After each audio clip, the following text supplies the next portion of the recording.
बाळासाहेबांच्या तमाम शिवसैनिकांना, तुमच्या ह्या अनिश गाढवेचा, बाळासाहेबांच्या लहानशा शिवसैनिकाचा आणि शिवसेनेच्या प्रवक्त्याचा मानाचा जय महाराष्ट्र. शिवसेना या विधिमंडळ पक्षाचे अधिकृत मुख्य प्रतोद, शिवसेना या विधिमंडळ पक्षाचे एकमेव अधिकृत मुख्य प्रतोद. मी अधिकृत हा शब्द यासाठी वापरतोय कारण हा अधिकृत शब्द या गद्दारांच्या कानाजवळ घुमला पाहिजे. हा अधिकृत शब्द या गद्दारांच्या कानाजवळ वाजत राहिला पाहिजे. अधिकृत, अधिकृत, अधिकृत, कारण हा अधिकृत शब्द यांच्या झोपेत सुद्धा यांना आठवला पाहिजे. भविष्यात आपलं राजकीय आयुष्य कसं अधांतरी आहे, कसं हवेमध्ये असणार हे यांना रात्रंदिवस दिसलं गेलं पाहिजे. त्यामुळे हा अधिकृत शब्द तुम्ही अंडरलाईन करा.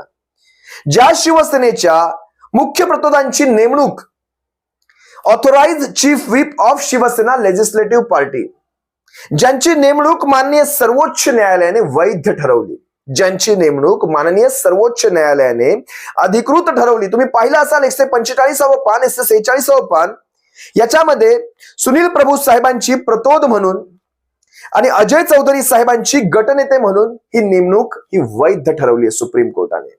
आणि हेच सारे रेफरन्सेस पुढे घ्यावे लागणार आहेत. हेच सारे रेफरन्सेस, खरं तर हा सारा निकाल याच रेफरन्सेसवर दिला गेला पाहिजे होता.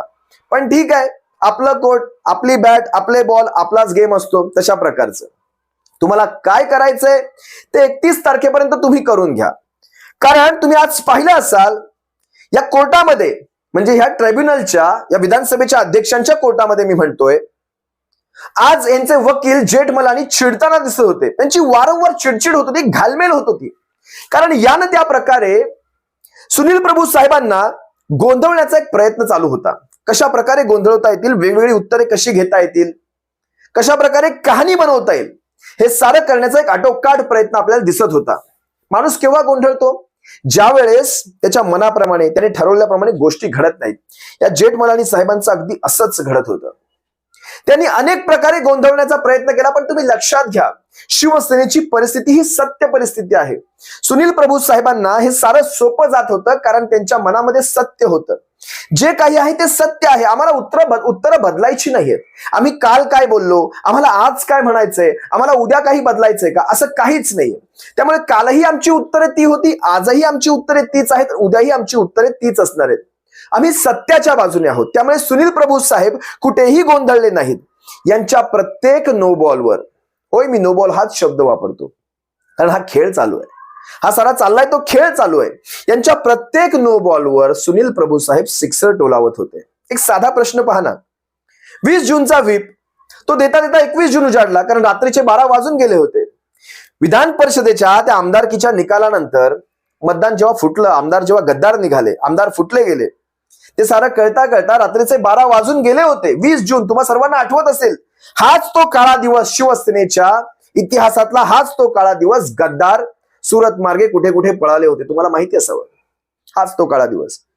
शिवसेनेचा व्हीप ज्यावेळेस जारी झाला पक्षप्रमुखांच्या आदेशानंतर रात्रीचे 12 वाजून गेले होते. त्यामुळे ती तारीख बदलली असणार, हे स्पष्ट सांगितलं गेलं. काहीच गैर नाही त्याच्यामध्ये, काहीच गैर नाही. शिवसेनेचे हे मुख्य प्रतोद कुठेही गोंधळत नव्हते. प्रत्येक प्रश्नाला ते सामोरं जात होते. तुम्हाला मी आणखी काही त्यांचे प्रश्न त्यांनी जे विचारले ते तुम्हाला सांगतो. व्हीप जारी केला तेव्हा दिवस उलटून गेला होता, त्यामुळे ती डेट चेंज झालेली आहे. स्पष्ट उत्तर दिलं. मग पक्षप्रमुखांनी तुम्हाला लिखित सूचना दिली होती का? काय म्हणाले जेठमलानी, तुम्हाला लिखित सूचना दिली होती का? तर साहेब म्हणाले, अशा प्रकारच्या गोष्टी या घाईघाईमध्ये झाल्या होत्या आणि हे आदेश फोनवर आले होते. अगदी स्पष्ट सांगितलं, जे आहे ते सांगितलं. लिखित सूचना द्यायला, हे सगळं करायला तिथे वेळ होता का? तसा वेळ नव्हता. त्यांनी स्पष्ट सांगितलं. आणि प्रत्येक ठिकाणी ते ज्यावेळेस सांगत होते, काही गोष्टी डिस्क्रिप्टिव्ह मध्ये सांगत होते, म्हणजे ते मागची एक पार्श्वभूमी सुद्धा सांगायचा प्रयत्न करत होते सुनील प्रभू साहेब. त्यावेळेस नार्वेकरांनी यांना टोकलं. नार्वेकर म्हणायला लागले, तुम्ही हो नाही किंवा येस नो अशा प्रकारची उत्तरे द्या, तुम्ही शॉर्ट मध्ये उत्तरे द्या, संक्षिप्त उत्तरे द्या. मग ज्यावेळेस अशा प्रकारे टोकलं गेलं ना, त्यावेळेस पुढे पुढे गंमत झाली.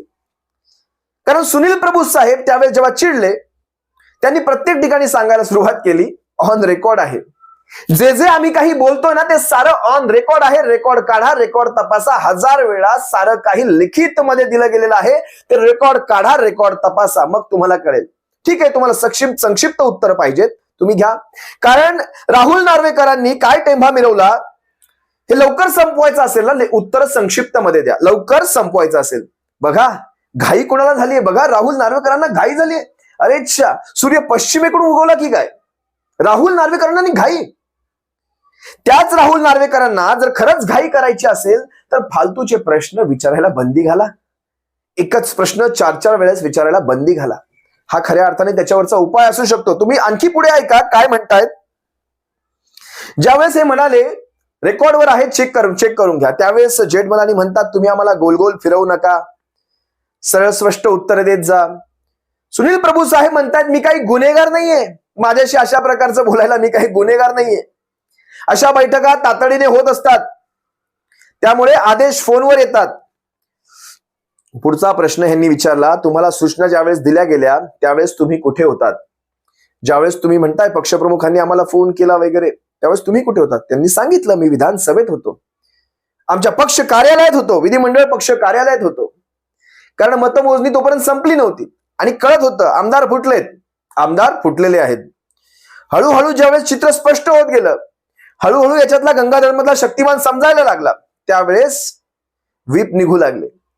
आणि मग ज्यावेळेस रात्री उशिरापर्यंत हे चाललं त्यावेळेस ती डेट बदलली गेली होती, तारीख म्हणजे दुसरा दिवस उजाडला होता. त्यामुळे हा गोंधळ तुम्ही पाहू शकता आणि ते स्वाभाविक आहे, त्यात काही असं विशेष मला वाटत नाही. ते म्हणतात सोबत कोण कोण होतं ज्यावेळेस व्हीप जारी केला. मग मगाशी ज्यावेळेस यांनी टोकलं स्पष्ट सांगायचं नाही किंवा संक्षिप्त मध्ये उत्तर द्यायचं, मग यांनी सांगितलं ऑन रेकॉर्ड आहे, चेक करा. वारंवार तेच प्रश्न विचारून वेळ का घालवताय? तुम्हाला वेळच वाचवायची आहे ना, मग वेळ कशाला दवडताय? ऑन रेकॉर्ड आहे, चेक करा. आम्ही साऱ्याच्या सारं तुम्हाला अगदी वेळेप्रमाणे दिलेलं आहे. 5-5 मिनिटांचा हिशोब तिथे दिलेला आहे. जेठमलानी म्हणाले प्रभूंना तुम्ही सगळी उत्तरे सरळ सरळ द्यावीत. पुन्हा म्हणाले सरळ सरळ द्यावीत. कारण कसं आहे माहितीये शिवसैनिकांनो, धुलाई चालली होती हो एक प्रकारची. कोण कुणाला धुतंय हेच कळत नव्हतं. कारण ज्या प्रकारे तुम्ही तिथे तो विटनेस बॉक्स आणून ठेवलाय, तुम्ही गुन्हेगारासारखी जी वागणूक देताय, त्या प्रकारे सुनील प्रभू शिवसेनेचे ढाण्या वाघ हे आमदार शिवसेनेचे निष्ठावंत म्हणजे ढाण्या वाघच समजा. यांची डरकाळी म्हणजे तुम्ही समजू शकता. मागच्या वेळेस त्या शिरसाटाने पाहिलेली आहे. शिरसाट त्या दिवशी 2 रात्री झोपला नाही असं ऐकलंय मी. तुम्ही पाहिलं असाल कशा प्रकारे ती नजर दिली होती त्या शिरसाटाला, संजय शिरसाटाला. त्यामुळे शिरसाट सांगू शकतो त्याच्या रात्री अजूनही स्वप्नामध्ये सुनील प्रभू येतात. आणि मला पण एक गोष्ट वाटतं कळत नाही, मीडिया प्रतोद होते म्हणून म्हणते. त्या मीडियाला अजूनही कोणतरी सांगावं, chief whip of Shiv Sena legislative party अजूनही सुनील प्रभू साहेबच आहेत. आणि या जेठमलांनी एकदा विचार करावा, सुनील प्रभू सारख्या इतक्या एक्सपिरियन्स्ड अनुभवशाली आमदाराला तुम्ही जर एवढे प्रश्न करणार, तर ते कामत साहेब जे आमचे वकील आहेत, त्या भरत गोगावले ज्यावेळेस तो बसेल तिथे त्याची काय करून ठेवतील. भरत गोगावलेचं तुम्हाला सांगू, भरत गोगावलेला सगळ्यात पहिला प्रश्न विचारला जाईल, सगळ्यात पहिला प्रश्न, आणि मजा येणार त्या काळात, विशेष मजा. भरत गोगावलेची सुनावणी ऐकण्यात एक वेगळी मजा असणार. पहिला प्रश्न विचारला जाईल, बगलेतला रुमाल ठेवायचं कधी बंद करणार? बगलेतला रुमाल कधी ठेवायचं बंद करणार? बरं जाऊ द्या, तो बगलेतला रुमाल जाऊ द्या, कोट कधी शिवला? ज्याच्याकडून कपडा घेतला किंवा ज्याच्याकडून शिवून घेतला त्याला पैसे पे केलेत की नाही? कोटवरची धूळ साफ करता की नाही? अजूनही अपेक्षा आहे का की हा कोट अजूनही वापरायला मिळू शकतो? अजूनही हा कोट घालायची संधी येणार आहे. त्यामुळे लक्षात घ्या, असले प्रश्न भरत गोगावलेंना विचारले जाणार नाहीत. भरत गोगावलेंना ज्यावेळेस तिथे परीक्षेला बसवलं जाईल ना त्यावेळेस, कारण खरी परीक्षा भरत गोगावलेची असणार आहे. भरत गोगावलेचा अभ्यास बघा आता किती कच्चा असणार आहे ते.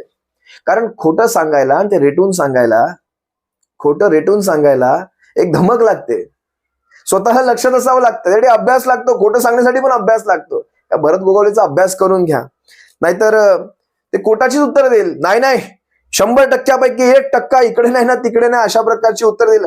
आणि म्हणेल कोट शिवताना मी नारळ फोडला होता, त्यामुळे माझा विश्वास आहे मला कोट वापरायची संधी अजून पण मिळणार आहे. त्या विधानसभेत हे असले प्रश्न करणार भरत गोगावले आणि तुमच्या सगळ्यांची लक्तरं भरत गोगावले बाहेर काढेल. तुम्ही लक्षात घ्या, ज्यावेळेस भरत गोगावले तिथे बसेल त्याच वेळेस कळेल कसं आहे ते. नाही तर बापूंना बसवा, शहाजी बापू पाटलांचे डायलॉग तर जगप्रसिद्ध झालेत. काय झाडी, काय डोंगर, काय हॉटेल, सगळं कसं एकदम ओके मध्ये. माझा शिवसैनिक त्या दिवशी हळहळला होता. आजही काही प्रसंग शिवसैनिकाला आठवले की डोक्यामध्ये तिडीक जाते. ज्या दिवशी शिवसेनेचं नाव आणि चिन्ह गेलं होतं त्या दिवशी नितेश राणेचं ते हस्त थोबाड पाहिलं होतं. ते हस्त थोबाड आजही शिवसैनिकाच्या डोक्यामध्ये आहे. नितेश राणेचं हस्त थोबाड, रामदास कदमाचे उद्धव साहेबांवरचे एकेरी शब्द आजही शिवसैनिकांच्या डोक्यामध्ये आहेत. ज्यावेळेस शिवसेनेचं नाव आणि चिन्ह गेलं त्यावेळेस भारतीय जनता पक्षाचं ते सेलिब्रेशन आजही शिवसैनिकाच्या डोक्यामध्ये आहे. तो आशिष शेलार, हे भारतीय जनता पक्षाचे टघे, विशेषतः नारायण राणे, या सगळ्यांचं सेलिब्रेशन शिवसैनिकाच्या डोक्यामध्ये आहे. आणि विशेष करून एका गोष्टीकडे मला तुमचं लक्ष वेधायचंय. ज्या दिवशी विधान परिषदेच्या त्या आमदारांचा निकाल लागत होता, तुम्हाला सर्वांना आठवत असेल, महाविकास आघाडीची मतं फुटली होती, शिवसेनेचे आमदार गद्दार निघाले होते. त्या दिवशी ज्यावेळेस महाविकास आघाडीचे काँग्रेसचे उमेदवार हंडोरे साहेब, चंद्रकांत हंडोरे, ज्या दिवस पडले होते, तुम्ही सर्वांनी पाहिलं असाल, भारतीय जनता पक्षाने एक सेलिब्रेशन केलं होतं. महाजन, प्रसाद लाड, प्रवीण दरेकर, आशिष शेलार, चंद्रशेखर बावनकुळे, चंद्रकांत पाटील, नारायण राणे, नितेश राणे, या भारतीय जनता पक्षाच्या प्रत्येक नेत्याने ही गोष्ट साजरी केली गेली. आजही शिवसैनिकांना तो क्षण आठवतो ज्यावेळेस शिवसेना दुभंगली जात होती. या भारतीय जनता पक्षाचा प्रत्येक नेता येऊन देवेंद्र फडणवीसाला मिठ्या मारत होता, गळाभेटी घेतल्या जात होत्या, प्रत्येक टेलिव्हिजन चॅनलवर दिसत होतं कशा प्रकारे शिवसेनेचे हे गद्दार आमदार गुजरातच्या आश्रयाला पळत होते, सुरत मार्गे गुजरात गाठत होते. महाराष्ट्राचा स्वाभिमान गहाण ठेवून कशा प्रकारे शिवसेनेचे हे गद्दार आमदार गुजरातला पळत होते. उभा महाराष्ट्र पाहत होता आणि त्याच वेळेस हे सारे भारतीय जनता पक्षाचे नेते आनंदोत्सव साजरा करत असताना या देवेंद्र फडणवीसाला मिठ्या मारत होते. शिवसैनिकांनो, लक्षात घ्या, मला तुमचा राग समजतो, तुमचा राग मला कळतो. शिवसेना हा एक नरभक्षी वाघ आहे. याला शिकार कशी करायची हे सांगावं लागत नाही. याला शिकार उपजत येत असते. वाघाला शिकार कशी करायची हे सांगावं लागत नाही. ज्यावेळेस सावज टप्प्यामध्ये येणार नाही, भारतीय जनता पक्षाचं सावज ज्यावेळेस टप्प्यामध्ये येणार, कारण आजच्या लढाया इथून लढायच्या आहेत. आपल्याला इथून मनगटी लढायच्या नाहीयेत, इथून लढायच्या. ज्यावेळेस हे सावज टप्प्यामध्ये येणार त्यावेळेस शिवसेना या भारतीय जनता पक्षारूपी सावजाचा नरडीचा घोट मात्र नक्की घेणार. एवढंच तुम्हाला सांगतो. तुम्हा सर्व शिवसैनिकांची रजा घेतो. काळजी घ्या आणि जे काही घडते त्याला पहा, रिॲक्ट व्हा. जय महाराष्ट्र. काळजी घ्या.